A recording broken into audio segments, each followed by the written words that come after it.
The Toyota Corolla GLI remains a symbol of reliability and simplicity, known for its durable build and powerful engine. Its clean design and practical interior prioritize comfort and usability, while its smooth handling makes every drive effortless. A true classic in Toyota's lineup, let's take a closer look at why this car still holds its charm. अस्सलाम वालेकुम, मेरा नाम है शाहसेब हाशमी और ये है Toyota Corolla GLI 2003 model. Corolla की shape Pakistan में 2003 से लेकर 2008 तक आई थी। 8 में इस गाड़ी की अगली शेप आ गई थी। बीच में इसको एक बार फेसलिफ्ट भी किया गया था। 3 बार ये गाड़ी प्री फेसलिफ्ट थी और इसमें टेल लाइट्स गोल वाली आती हैं।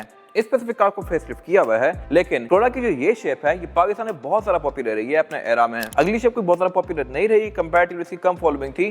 फिर जो उसमें क्रिस्टल लाइट वाला फेसलिफ्ट आया था उसको लोगों ने ज्यादा फॉलो किया, बट ये गाड़ी अपने एरा की सही किक रही है। आज भी ये गाड़ी काफी ज्यादा रेलेवेंट है, मेनली अपने पावरफुल इंजन की वजह से और उसके अलावा अपनी लुक्स की वजह से भी। फिर इसके अलावा ग्राउंड क्लियरेंस के लिहाज से भी ये गाड़ी अच्छी है। पाकिस्तान में इसके पार्ट्स भी इजीली अवेलेबल हैं और हर लिहाज से ये गाड़ी एक अच्छा ऑप्शन है। फिलहाल अगर बात की जाए इस गाड़ी की प्राइस की, तो इसकी डिमांड 19 लाख है। ये गाड़ी 3 मॉडल है और साइकिल मोटरस्पोर्ट के पास अवेलेबल है। अगर आपने इसके बारे में कोई इन्फॉर्मेशन लेनी है तो आप दिए गए नंबर्स पे कॉल कर सकते हैं या फिर आप साइकिल मोटरस्पोर्ट को विजिट कर सकते हैं, जो कि रावलपिंडी में DH2 के गेट 1 के ऑपोजिट लोकेटेड है। और इसके अलावा हमारी एक और ब्रांच भी है जो कि मरी रोड पे लोकेटेड है। Overall it's a great Corolla and today I am going to review it.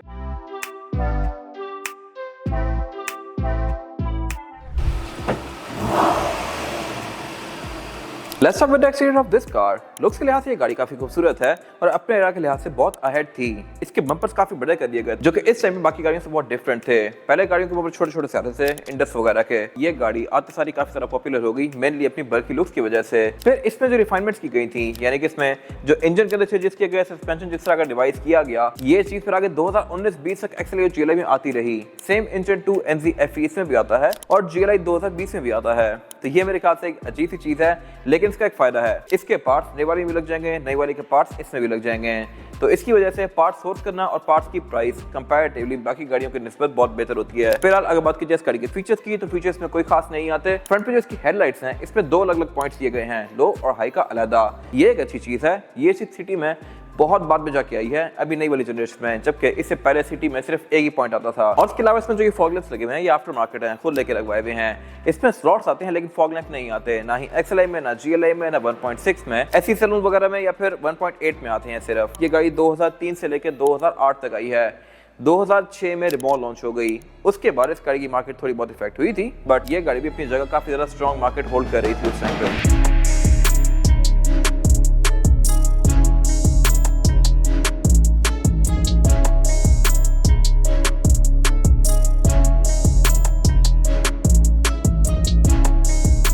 इसकी साइड प्रोफाइल की, तो इस एरा में इंडिकेटर फ्रंट में आ रहे थे। This car is no different, जबकि इसके साथ में रिबॉन जो लॉन्च की गई थी उसमें साइड मिरर के अंदर ही इंडिकेटर आने लगे थे ओरियल वर्जन्स के अंदर। रिबॉन के भी जो छोटे वर्जन से VTI प्रोस्मेटिक या फिर सिंपल VTI, उसमें इंडिकेटर यहीं पे आ रहे थे, लेकिन ओरियल्स में यहाँ पे आ रहे थे। साइड मिरर इसके रिट्रैक्टेबल नहीं है, लेकिन ये ऑटो एडजस्टेबल हैं। इनको आप अंदर से बैठ के इसके मिरर को एडजस्ट कर सकते हैं। ये मेरे ख्याल से एक बहुत अच्छी चीज है जो कि उस टाइम पे आ रही थी। ये रिट्रैक्टेबल नहीं है। रिट्रैक्टेबल साइड मिरर इवन आज भी 2024 में भी ऑल्टिस 1.6 स्पेशल एडिशन में भी नहीं आ रहे, जबकि वो गाड़ी तकरीबन 70 लाख के आसपास है। इतने पैसे बनने के बाद भी आपको जो साइड मिरर मिलेंगे वो फीचर्स के लिहाज से ऐसे करीब ही हैं। इसके मिरर एडजस्ट होते हैं सिर्फ, उसके भी सिर्फ मिरर ही एडजस्ट होंगे। और अगर बात की जाए कैप्सूल साइड प्रोफाइल की, तो साइज के लिहाज से भी ये गाड़ी डिसेंट है। अगर आपने रिव्यू यहाँ तक देख लिया है तो इस वीडियो को लाइक जरूर कीजिएगा और चैनल सब्सक्राइब कर लीजिएगा। मैं रोज ही इस तरह की या फिर ऐसे लग्जरियस गाड़ियों की वीडियोस लेके आता रहता हूँ। फिलहाल अगर बात की जाए इस गाड़ी की, तो इस एरा में गाड़ियां साइज के लिहाज से थोड़ी छोटी होती थी। इसके बाद वाली कोरोला साइज के लिहाज से थोड़ी बड़ी कर दी गई। 2015 वाली कोरोला और बड़ी कर दी गई। अब गाड़ियां बड़ी होती जा रही हैं। सेम गोस फॉर सिविक, लेकिन इस एरा की रिबॉन, सिटी, कोरोला सब थोड़ी छोटी छोटी कॉम्पैक्ट सी गाड़ियां थी। एंट्री इसमें आसान है, ये आपकी हाइट पे ही है। और इसके अलावा इसमें ये जो साइड स्कर्ट्स लगी हुई हैं, ये आफ्टर मार्केट लेके खुद लगवाई हुई हैं GLI में। ये चीजें ऑल्टिस 1.6 या ऐसी सैलून या 1.8 वगैरह में आती हैं। तो इसकी रोड मॉडल्स भी ऐड की हुई हैं 1.8 की तरह, जो कि अगेन GLI में नहीं आती, इसमें लेके लगवाई गई हैं। फ्यूल टैंक इसमें लेफ्ट पे दिया गया है और इसकी इंडिकेशन मीटर के अंदर भी दी गई है, प्रॉपर लिख के फ्यूल डोर लेफ्ट। बाकी फ्यूल टैंक कैपेसिटी इसमें डिसेंट है। इसके अलावा प्रेस में खुद लेके लगवाए हुए हैं। और इसमें एक और चीज इंटरेस्टिंग है और ये है कि ये गाड़ी बैक पे भी डिस्क ब्रेक्स ऑफर करती है। Corolla में ऑल डिस्क ब्रेक आ रही है इतना पहले से, जबकि अभी भी सिटी या Yaris all disc brake offer नहीं कर रही। ऑल डिस्क ब्रेक होना एक एज है, प्लस है, बट अभी भी इससे बहुत महंगी गाड़ी में नहीं आ रही है। और अगर बात की जाए इस गाड़ी की रेयर एंड की, तो ये भी लुक्स के लिहाज से आज भी कोई खास ऑब्सोलीट नहीं लगता। ये गाड़ी 21 साल पुरानी है बट स्टिल अभी भी रेलेवेंट है। टेल लाइट्स में ये फेसलिफ्ट वाली लगी हुई है। इसको 2006-7 में फेसलिफ्ट कर दिया गया था, फिर इसमें ये लाइट्स आ गई थी, जबकि इसकी अपनी लाइट्स गोल वाली थी जिसमें प्रॉपर इंडिकेटर दिया गया होता है बैक पे गोल। इसके अलावा फीचर्स यहाँ पे कोई खास नहीं आते। टेल लाइट्स क्रिस्टल लाइट वाली हैं और इसके अलावा ट्रंक का लॉक करने के लिए यहाँ पे रिलीज दिया गया है। ट्रंक कैपेसिटी के लिहाज से भी गाड़ी डिसेंट है, यहाँ पर आप अच्छा खासा सामान रख सकते हैं। बेंचेस ऑब्वियसली फोल्डेबल नहीं आते, नीचे इसमें स्पेयर टायर दिया गया होता है कंपनी से ही। इंसुलेशन भी इस टाइम पे कोई खास इन नहीं थी, ना ही इस गाड़ी में दी गई है। बाकी इसमें रिवर्स कैमरा लगा हुआ है, एंड्रॉइड पैनल लगा हुआ है जो कि मैं कवर करूंगा आगे जाके।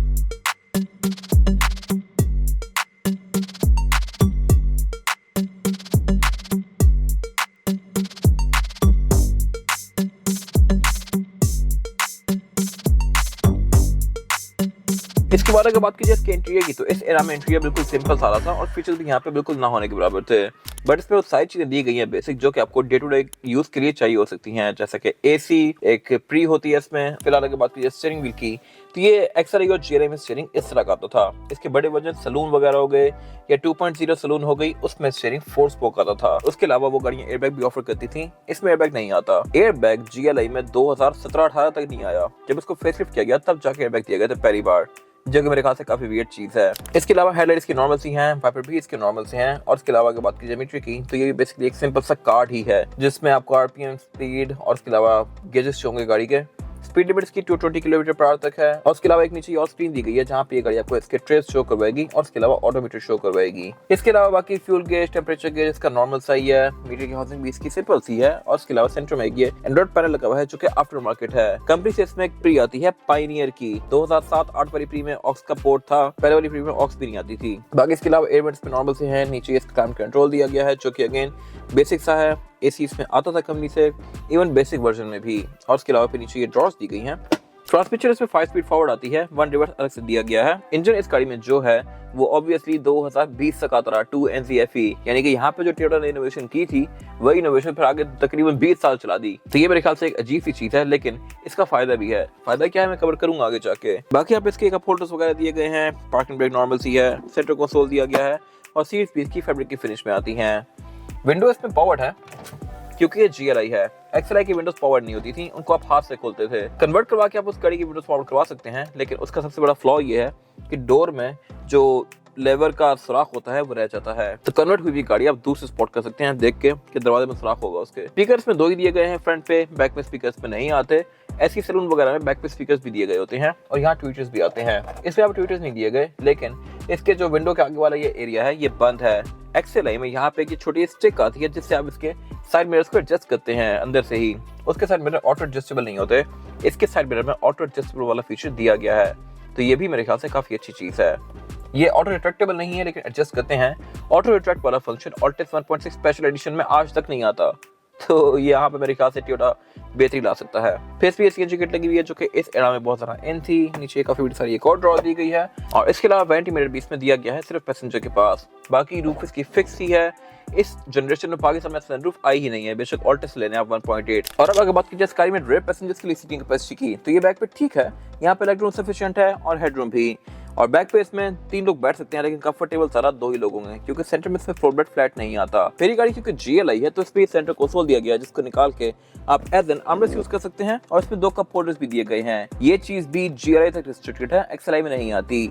Same goes for next generation और उससे अगली शेप में भी एक्सएलआई के अंदर 2015-16 वाली में भी सेंटर कंसोल नहीं आता। सेंटर कंसोल सिर्फ जीएलआई से ऑनवर्ड्स आना शुरू होता है। यहाँ पे हेडरेस्ट दिए गए हैं, सेंटर में सिर्फ एक एस्ट्रे दी गई होती है। विंडोज यहाँ भी पावर्ड है।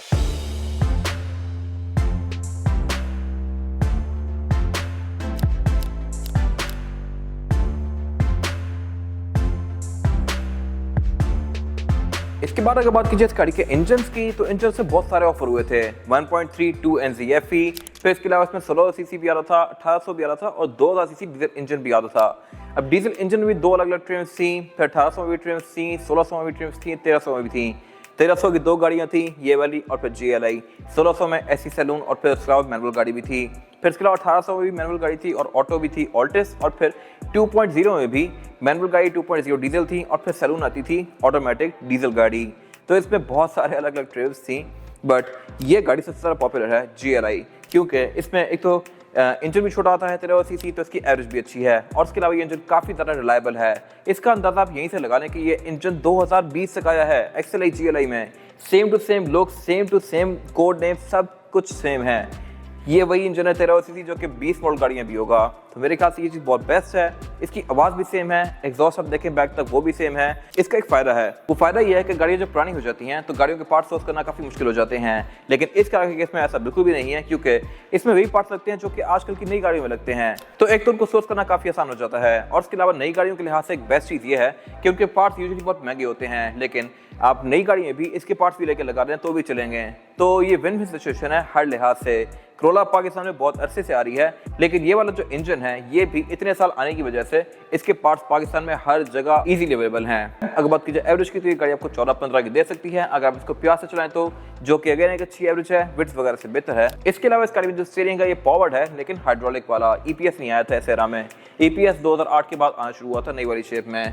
बाकी इसका इंजन पे बिल्कुल एक्सपोज है, साइड में बहुत सारी जगह खाली हैं, और उसकी वजह यह है कि इसी बॉडी में जो 1800 या 2000 इंजन आते हैं वो साइज के लिहाज से बहुत ही बड़े होते हैं, तो उनको एडजस्ट करने के लिए उनके लिए यहाँ पे जगह रखी गई है। इसके अलावा बाकी बोर्ड के अंदर कोई इंस्टॉलेशन नहीं आती। इसके बाद अगर बात की जाए टायर साइज की, और टायर साइज ऑफर करती है GLI ये है 195, 65 और 15। यहाँ 15 इंच का रिम दिया गया है, जो कि इस एरा में बहुत कम गाड़ी में आ रहा था। जैसे 16 इंच के रिम ऑल्टिस में आ रहे हैं या सिविक में आ रहे हैं, और मोस्टली गाड़ियाँ 15 की ऑफर करती हैं। इसी तरह इस एरा में 15 के रिम इस गाड़ी में आए थे, और बाकी सारी गाड़ियाँ 14 की ऑफर करती थी। फिर इसके अलावा इस गाड़ी में ऑल व्हील डिस्क ब्रेक है, ऑब्वियसली क्योंकि Corolla एक कैटेगरी ही बड़ी है। अगर आप आज की भी सिटी देख लें या आज के BRS देख लें तो उनमें सिर्फ फ्रंट पे डिस्क ब्रेक होती है, बैक पे ड्रम ब्रेक्स होती हैं, और बाकी सस्पेंशन के लिहाज से भी Corolla बहुत सॉफ्ट है, ग्राउंड क्लियरेंस के लिहाज से भी डिसेंट है। और Corolla की बेस्ट चीज़ ये है कि इसमें अगर आप 5 या 6 लोग भी बिठा लें तब भी ये गाड़ी को खास नीचे नहीं लगती, जबकि सिविक में बैक पे पीछे 2 लोग भी बैठ जाएं तब भी वो गाड़ी काफ़ी हद तक नीचे हो जाती है, और पिछले टायर उसके बॉडी के अंदर चले जाते हैं। तो इस लिहाज से Corolla एक बेस्ट ऑप्शन है। ये था आज का रिव्यू। अगर आपको ये रिव्यू पसंद आया है तो उसको लाइक कीजिए, मेरे चैनल को सब्सक्राइब कीजिए, और अगर आपके पास इस गाड़ी से रिलेटेड कोई भी राय है तो उसको कमेंट सेक्शन में शेयर जरूर कीजिएगा, ताकि वो लोग जो ये गाड़ी देने वाले हैं वो आपकी राय से फायदा उठा सकें। अपना ख्याल रखिएगा। Thank you.